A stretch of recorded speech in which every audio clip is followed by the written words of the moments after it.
আসসালামু আলাইকুম এভরিওয়ান। কেমন আছেন আপনারা সবাই? আশা করি আল্লাহর রহমতে আপনারা সবাই খুব ভালো আছেন এবং সুস্থ আছেন। আমরাও ভালো আছি আলহামদুলিল্লাহ। নতুন দিনে নতুন আরো একটি ব্লগ ভিডিও দেখার জন্য আপনাদের সবাইকে আমন্ত্রণ জানাচ্ছি। আশা করি আমার আজকের ভিডিওটিও আপনাদের খুব ভালো লাগবে এবং যাদের ১ বছর, ১.৫ বছর এবং ২ বছর বয়সী বাচ্চা আছে তাদের জন্য কিছুটা হলেও উপকারে আসবে। তো আজকের ভিডিওতে আমি আপনাদের সাথে শেয়ার করব ১ থেকে ১.৫ এবং ২ বছর বয়সী বাচ্চাদেরকে সারাদিনে মানে ২৪ ঘন্টা যা খাওয়ানো হয় ওই ধরনের খাবারের একটি রুটিন বা তালিকা। তো আমার ছোট বাবুর বয়স হচ্ছে ১.৫ বছর। তো আমি ১.৫ বছরের বাবুকে সারাদিনে যা খাওয়াই সেই রুটিনটা আপনাদের সাথে আজকের ভিডিওতে শেয়ার করব। তো এখন সময় হচ্ছে সকাল ৯টা বাজে। আর আমার বাবু প্রতিদিন সকালে ৮:৩০ থেকে ৯টার মধ্যে ঘুম থেকে উঠে যায়। তো বাবু ঘুম থেকে উঠার পর আমি ওর চোখ-মুখ পরিষ্কার করে দিয়েছি। এখন হচ্ছে সে কিছুক্ষণ খাটে বসে খেলবে। তারপর হচ্ছে আমি কিচেনে চলে এলাম বাবুর সকালের নাস্তাটা রেডি করতে। বাবুকে আমি প্রতিদিনই একই ধরনের খাবার খেতে দেই না। ২-১ দিন পর, পর আরকি খাবার চেঞ্জ করে দেই। এতে করে বাচ্চাদের খাবারের প্রতি অনীহাও থাকে না। আর নতুন, নতুন খাবার খেতে দিলে বাচ্চারা মজা করে খাবারটা খেয়ে নেয় এবং খাবার খেতে অনেকটা আগ্রহীও হয়।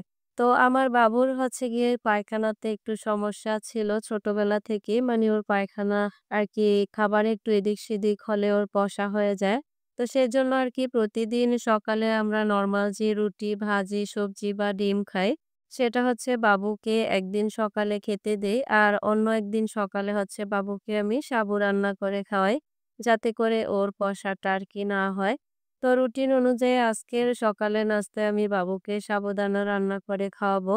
যেহেতু সকালে একবেলাই আমি বাবুকে এই নাস্তাটা খাওয়াবো, সেজন্য আমি আরকি এখানে অল্প পরিমাণে মানে ২ চামচ আরকি সাবুদানা নিয়েছি। তো এখন হচ্ছে নরমাল পানি দিয়ে আমি এই সাবুগুলোকে আলতো হাতে কয়েকবার ধুয়ে পরিষ্কার করে একটি ছাঁকনির সাহায্যে ছেঁকে নেব। তারপর হচ্ছে যে পাতিলে আরকি আমি এই সাবুগুলো রান্না করব, ওই পাতিলে সাবুগুলো নিয়ে সাবুতে ফিল্টারের পানি দিয়ে ৫ থেকে ৭ মিনিটের জন্য ভিজিয়ে রাখবো। আর সাবু রান্নার আগে ধুয়ে কিছুক্ষণ ভিজিয়ে রাখলে সাবুটা আরকি পারফেক্ট ভাবে রান্না করা যায়। আমার বাবুকে হচ্ছে আমরা বায়োমিল 2 টা এখন খাওয়াচ্ছি। তারপর এখানে আমি অন্য একটা বাটি নিয়ে নিয়েছি। এই বাটিটাতে হচ্ছে আমি ২ চামচ বায়োমিল 2 গুঁড়ো দুধটা নিয়ে নিয়েছি। আর এই গুঁড়ো দুধের সাথে হচ্ছে আমি ১/২ চা চামচ চিনি দিয়ে দেব। তো আপনারা চাইলে আরকি চিনির পরিবর্তে মিষ্টিও নিতে পারেন। আর আমি বাবুকে ৬ মাস বয়স পর থেকে ১ বছর পর্যন্ত মিষ্টিটাই খাইয়েছি। আরকি ১ বছরের পরে এখন অল্প পরিমাণে চিনি খাওয়ানোর অভ্যাস করে নিচ্ছি। আর এখন হচ্ছে এর সাথে আমি ১ চিমটি পরিমাণে লবণ দিয়ে দেব। তারপর এর সাথে আমি অল্প পরিমাণে ফিল্টারের পানি দিয়ে ভালো করে দুধ, চিনি এবং লবণটাকে মিশিয়ে নেব। তারপর ভিজিয়ে রাখা সাবুদানার সাথে দুধ, চিনি এবং লবণ মেশানো পানিটা ভালো করে মিশিয়ে রান্না করে নেব। চুলার আঁচ মাঝারি রেখে অনবরত নেড়ে, নেড়ে সাবু রান্না করতে হয়। আর না নেড়ে চেড়ে সাবু রান্না করলে সাবুদানাগুলো শক্ত হয়ে এক জায়গায় আটকে যায়। এভাবে অনবরত নেড়ে আমি ৫ থেকে ৭ মিনিট ধরে সাবুটা রান্না করে নিয়েছি। তো কিভাবে আমি পারফেক্টলি সাবুটা রান্না করে নিয়েছি সেটাও কিন্তু আপনাদেরকে এখন দেখিয়ে দিচ্ছি। তারপর একটা বাটিতে আমি প্রয়োজন অনুযায়ী সাবু ঢেলে ঠান্ডা করে নিব। আর এখন হচ্ছে বাবুকে আমি সকালের নাস্তায় এই সাবুটাই খাওয়াবো। তো বাচ্চাদের খাওয়ানোর শুরুতে খাবার, তারপর হচ্ছে খাবারের পানি, মুখ মোছার জন্য রুমাল এবং টিস্যু একসাথে পাশে নিয়ে বসলে খাওয়াতে অনেকটাই সুবিধা হয়। আর আমি বাবুকে ভাত এবং অন্যান্য খাবারগুলো কিন্তু বসিয়েই খাওয়ানোর চেষ্টা করি। তবে সাবুদানাটা যেহেতু একটু আঠালো টাইপের খাবার, সেজন্য আমি কোলে বসিয়েই সবসময় এই খাবারটা খাওয়াই। যাতে করে খাবারটা না পড়ে, কাপড় এবং বিছানাটা নষ্ট না হয় সেজন্য। তো সাবুদানা ৬ মাস বয়সের পর থেকে বাচ্চাদেরকে ১ বছর, ১.৫ বছর, ২ বছর বা ৩-৪ বছর বয়স পর্যন্ত খাওয়ানো যায়। এমনকি বড়রাও খেতে পারে। কারণ সাবুদানাটা কিন্তু একটা পুষ্টি সমৃদ্ধ খাবার। আর এই খাবারটা খাওয়ালে হচ্ছে বাচ্চাদের পায়খানাটা সবসময় আরকি নরমাল থাকে। কষার ভাবটা একেবারে থাকে না। তো নাস্তাটা খাওয়ার পর বাবু হচ্ছে আরো কিছুক্ষণ মানে ১১টার সময় পর্যন্ত খেলাধুলা করবে। এরপর সকাল 11:30টার দিকে হচ্ছে আমি বাবুকে যেকোনো একটা ফল খাওয়াই সবসময়। তো যখন বাসায় যে ফলটা থাকে সেই ফলটাই বাবুকে দেই। তবে মৌসুমী ফলগুলো যখন আসে তখন ওই ফলটা দেওয়ার চেষ্টা করি। তবে কলাটা যেহেতু সবসময়ই পাওয়া যায় সেজন্য কলাটাই বেশি খাওয়ানো হয়। আর ছোট কলা হলে আমি পুরো একটা কলাই বাবুকে খাওয়াই। আর বড় কলা হলে অর্ধেকটা কলা নেই। তো এখানে আমি বড় সাইজের একটা কলা থেকে অর্ধেকটা কলা নিয়েছি। তারপর হচ্ছে একটা কাঁটা চামচের সাহায্যে আমি কলাটাকে এখন মেখে নেব। আর বাবুকে যে আমি হাতে ধরে খেতে দেই না তেমনটাও না। দেখা গেছে হাতে ধরে খেতে দিলে পুরোটা খাবারই ফেলে দেয় এবং নষ্ট করে ফেলে। পেটে একটু খাবার যায় না, পেট খালি থাকে এবং কিছুক্ষণ পর, পর খিদায় কান্না করে। সেজন্য আরকি বাবুকে আমি এভাবেই মেখে খাবারটা খাইয়ে দেই। তো একেক বাচ্চা আছে যারা নিজের হাতে খেতে পছন্দ করে, আবার একেক বাচ্চা আছে যারা মায়ের হাতে খাবার খেতে পছন্দ করে। আমার যেহেতু আরো ২ জন বাচ্চা আছে, তো ওদেরকেও আমাকে সময় দিতে হয়। সেজন্য যেভাবে কম সময়ে আমি বাবুকে খাওয়াতে পারি, সে পদ্ধতিটাই আরকি বেছে নিয়েছি। তো এভাবে খাওয়ালে দেখা গেছে অল্প সময়ে আমি বাবুকে খাবারটা খাওয়াতে পারি। আর বাবু হচ্ছে পুরো খাবারটা আরকি খেয়ে নেয়। কোনো খাবারও নষ্ট হয় না। আর বাচ্চাদেরকে একসাথে অনেক খাবার না খাইয়ে কিছুক্ষণ পর, পর অল্প পরিমাণে খাওয়ানোই ভালো। আর সকালে নাস্তা খাওয়ানোর পর আর এখন যে আমি কলাটা খাওয়ালাম এর মাঝে কিন্তু বাবুকে আমি একবার ব্রেস্ট ফিডিং ও করিয়েছি। তো কলাটা খাওয়ানোর পর বাবু হচ্ছে দুপুর ১২টার দিকে একবার ঘুমাবে। তো ১ থেকে ১.৫ ঘন্টা আরকি বাবু এই সময়টাতে ঘুমায়। আর ঘুম থেকে উঠলে আমি বাবুকে গোসল করিয়ে দেই। তারপর ১টার দিকে বাবুকে আমি একবার হচ্ছে আরকি গরুর দুধটা আরকি ফিডার করে খাওয়ানোর চেষ্টা করি। কারণ দুপুরের দিকে বুকের দুধটা খুব একটা পায় না সেজন্য। তো এখানে হচ্ছে আমি ২ থেকে ৩ মিলির বেশি খাওয়াই না। সবসময় ২ মিলি বা ৩ মিলি দুধ আরকি ফিডারে করে খাওয়াই। তো হচ্ছে আমি ফিল্টারের পানি কুসুম গরম করে ফিডারে আমি ২ মিলি ঢেলে নিয়েছি। তো এর মধ্যে হচ্ছে বায়োমিল 2 মানে গরুর দুধটা আমি ২ চামচ দিয়ে দিলাম। আর হচ্ছে ১ চামচের ৪ ভাগের ১ ভাগ চিনি দিয়ে দিয়েছি এর মধ্যে। তো এখন হচ্ছে আরকি দুধটাকে আমি খাওয়ানোর জন্য একেবারে রেডি করে নিয়েছি। তো আপনারা চাইলে চিনির পরিবর্তে মিষ্টিও ব্যবহার করতে পারেন। সেটা আমি আগেই আপনাদেরকে বলে দিয়েছিলাম। তারপর হচ্ছে এখন বাবুকে আমি ফিডারটা খাইয়ে দিব। তো দেখা গেছে বাবু কখনো ফিডারটা আমার কোলে বসেই খেতে পছন্দ করে। কোলে বসে না খেতে চাইলে আমি অনেক সময় বসিয়ে খাওয়াই। কখনো আছে টেবিলে চেয়ারে দাঁড়িয়ে খায়, কখনো আছে সে আরকি বিছানায় খেলাধুলার ছলে খায়। তো যখন যেভাবে খেতে চায় আমি কিন্তু তখন সেভাবে খাওয়াই আরকি। তারপর আমি ২টা ৩০ এর মধ্যে বাবুকে দুপুরের জন্য ভাত খাওয়াবো। তো আমি কিন্তু বাবুকে খিচুড়িটা এখন আর খাওয়াই না। এখন আর বলতে কখনোই আরকি বাবুকে আমি খিচুড়ি খাওয়াই না। কারণ ছোটবেলায় মানে ৬ মাসের পর যখন খিচুড়ি রান্না করতাম, বাবু একেবারে আরকি খিচুড়িটা খেতে চাইতো না। তারপর যখন ভাত দেওয়ার জন্য একটু করে ট্রাই করলাম, তখন দেখলাম যে মোটামুটি ভাত খেতেই পছন্দ করে। তখন থেকে আর খিচুড়ি ওর জন্য আমি রান্না করি না। ভাতই অল্প পরিমাণে খাওয়ানোর চেষ্টা করি। আর বাবুর জন্য আলাদা কোনো তরকারিও আমি রান্না করিনি। আমরা নরমালি যে খাবারগুলো রান্না করি সেখান থেকে বাবুকে খাওয়াই। কারণ আমরা রান্নায় গুঁড়া মরিচটা আরকি ব্যবহার করি না। কাঁচা মরিচের একদম কম ঝাল দিয়ে তরকারিটা রান্না করি। তো আজকে আমি দুপুরের জন্য রান্না করেছি মুরগির মাংস, সাথে লাউ দিয়েছি আর যেহেতু বাচ্চারা খাবে সেজন্য অল্প পরিমাণে আলু দিয়েছি।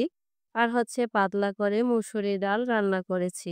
আর এখান থেকে আমি বাবুকে খাওয়াবো। তো আমি অল্প পরিমাণে ভাত নিয়ে নিয়েছি। তারপর মুরগির মাংস থেকে লেগ পিস নিয়েছি ১ টুকরো।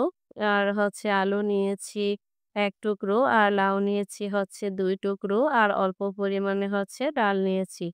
তো আমি কিন্তু এখানে পুরো মাংসটা বাবুকে দিব না। এই মাংসের পিসের ৩ ভাগের ২ ভাগ বাবুর জন্য রাখবো। আর বাকিটা হচ্ছে তুলে রাখবো।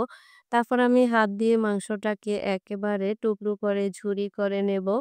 তারপর হচ্ছে আমি ভাত, মাংস, আলু, ডাল এবং লাউ দিয়ে একেবারে মেখে নরম করে নেব।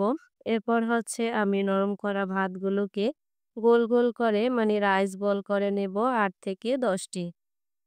তো এভাবে সুন্দর করে আমি প্লেটটাকে রাইস বল দিয়ে সাজিয়ে নেব। আর এভাবে সাজিয়ে নিলে বাবু কিন্তু খেতে অনেক বেশি পছন্দ করে, অনেকটাই খুশি হয়ে যায়। যদিও সে এই পুরো বলগুলো খাবে না। এখান থেকে ৫ থেকে সর্বোচ্চ ৬ টা রাইস বল ওকে খাওয়াতে পারবো। আর বাকিগুলো থেকে যাবে। পরে আর কি আমাকে খেয়ে নিতে হবে। তবে আমি কিন্তু এই পুরো রাইস বলটা একসাথে ওর মুখে দেব না। এটা জাস্ট ওকে দেখানোর জন্য সাজিয়েছি। একেকটা বলকে আমি ৩-৪ ভাগ করে অল্প পরিমাণে আরকি ওর মুখে দেব। তো কখনো দেখা গেছে সে টেবিলের চেয়ারে বসে খায়, কখনো দাঁড়িয়ে খায়, কখনো বিছানায় বসে খায়, কখনো দেখা গেছে সোফায় লাফিয়ে খায়। ঠিক ঠিকানা নেই খাওয়ার। যখন যেভাবে খায় তখনই আরকি আমি ওকে সেভাবেই খাওয়ানোর জন্য চেষ্টা করি। তো এভাবে আরকি দুপুরের খাবারটাও আমি ওকে মোটামুটি ০.৫ ঘন্টা সময় ধরে আরকি খাইয়ে নিয়েছিলাম। তো এট লাস্ট সে হচ্ছে এখান থেকে অর্ধেকটা রাইস বল খেয়েছে। আর বাকি অর্ধেকটা কিন্তু থেকে গিয়েছে। এরপর ৩টার দিকে আমি বাবুকে দুপুরের জন্য ঘুম পাড়িয়ে দেব। আর দুপুরে ঘুমালে বাবু একটানা ৫টা থেকে ৫:৩০ পর্যন্ত ঘুমায়। তারপর ঘুম থেকে উঠার পর সে হচ্ছে বেস্ট ফিডিং করে। আর প্রত্যেকবার খাওয়ার মাঝখানেও কিন্তু সে একবার বেস্ট ফিডিং করে। আর ৬টার দিকে হচ্ছে আমি বাবুকে আরকি ৬ মাস বয়সের পর থেকেই খেজুর খাওয়াই। মানে খেজুর খাওয়ানোর অভ্যাসটা করে নিয়েছি।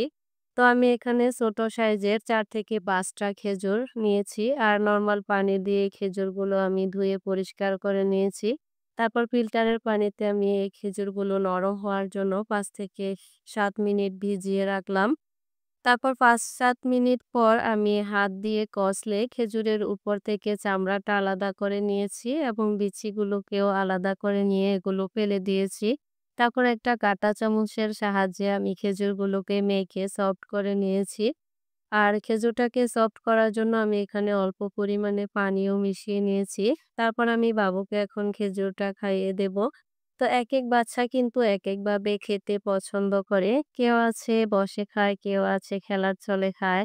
অনেক বাচ্চা আছে হেঁটে, হেঁটে খায়, আবার অনেক বাচ্চা আছে শুয়েও খায়। তবে বাচ্চাদেরকে শুইয়ে না খাওয়ানোই উচিত। মানে শুইয়ে খাওয়ানোর অভ্যাসটা না করানোই ভালো। তো যে বাচ্চারা কি শোয়া বাদে খেলে বসে দাঁড়িয়ে যেভাবে খেতে চায় সেভাবে খাওয়ানোর অভ্যাস করানো ভালো। তবে সবসময় বসিয়ে খাওয়াতে পারলে ভালো হয়। তারপর রাত ৮টার দিকে আমি বাবুকে আজকে ডিম খাওয়াবো। তবে প্রতিদিনই আমি ডিমটা খাওয়াই না। একদিন পর, পর খাওয়াই। তো রাত ৮টার দিকে যেদিন ডিম না খাওয়াই সেদিন অন্য একটা ফ্রুটস আইটেম খাওয়াই আরকি। তো আমি এখানে একটা ডিম সিদ্ধ করে নিয়ে খোসা ফেলে পরিষ্কার করে নিয়েছি। আর আমার বাবু ডিমের সাদা অংশটা খেতে একেবারেই পছন্দ করে না। তাই আমিও আরকি জোর করে কখনোই খাওয়াই না। বাচ্চাদেরকে জোর করে খাওয়ানো কখনোই উচিত না। এতে করে বাচ্চাদের অনেক ক্ষতি হয়ে যায়। ২ বছর পর যখন বুকের দুধ খাওয়ানো বন্ধ করা হয়, তখন বাচ্চারা নিজে থেকে আস্তে, আস্তে খাওয়াটা শিখে যায়। কারণ আমার বড় ২ বাচ্চাও কিন্তু এভাবেই খাওয়া শিখেছে। তো আমি বাবুকে শুধুমাত্র ডিমের কুসুমটাই খাওয়াবো। ডিমের কুসুমটা যেহেতু একটু শুকনো টাইপের, এভাবে খালি খেলে গলায় আটকে যাওয়ার সম্ভাবনা থাকে। সেজন্য আরকি আমি চামচ দিয়ে ডিমের কুসুমটাকে ভেঙে নিয়ে এর সাথে অল্প পরিমাণে পানি মিশিয়ে সফট করে নেই। আর এভাবে খাওয়ালে কিন্তু ডিমের কুসুমটা গলায় আটকে না এবং আমার বাবু কিন্তু এই খাবারটা ৬ মাসের পর থেকে ডিমের কুসুমটা এভাবেই খেতে পছন্দ করে। তো আপনাদের যাদের বাচ্চারা আরকি ডিমের কুসুম খেতে চায় না, তারাও চাইলে এভাবে ডিমের কুসুমটা পানির সাথে মিশিয়ে খাওয়াতে পারেন। আর ডিমের সাদা অংশটা হচ্ছে আমি বাবুকে অনেক সময় ভাতের সাথে মেখে দিয়ে দেই। এতে করে ও বুঝতে পারে না কিন্তু পুষ্টিটা ওর খাওয়া হয়ে যায়। আর রাত ১০টার দিকে হচ্ছে আমি বাবুকে রাতের খাওয়াটা খাওয়াবো। আর রাতের জন্য আমি আজকে রান্না করেছি কাতল মাছ, আলু এবং বরবটি দিয়ে আর সাথে রান্না করেছি হচ্ছে ডাল। তো বাবুকে আমি বরবটি যেহেতু একটু শিম জাতীয় খাবার সেজন্য এটা এখনো খাওয়াইনি। কারণ ওর ছোটবেলা থেকে একটু পেট ব্যথার সমস্যা আছে সেজন্য। তাই আমি এখানে অল্প পরিমাণে ভাত নিয়েছি, সাথে মাছের পেটের ১ টুকরো নিয়েছি আর অল্প পরিমাণে আলু নিয়েছি আর সাথে নিয়েছি অল্প পরিমাণে ডাল। তো আমি কিন্তু মাছের পুরো পিসটা বাবুকে খাওয়াবো না। এখানে অর্ধেকটা পিস বাবুকে খাওয়াবো আর বাকি অর্ধেকটা হচ্ছে তুলে রাখবো। এরপর ভাত, মাছ, ডাল, আলু খুব সুন্দরভাবে একসাথে মেখে নেব। আর ঠিক দুপুরের খাবারগুলো আমি যেমন রাইস বল করে নিয়েছি, ঠিক সেম ভাবে ৮ থেকে ১০ টা রাইস বল করে নেব। তারপর এখন শুরু হবে আরকি বাবুকে খাওয়ানোর যুদ্ধটা।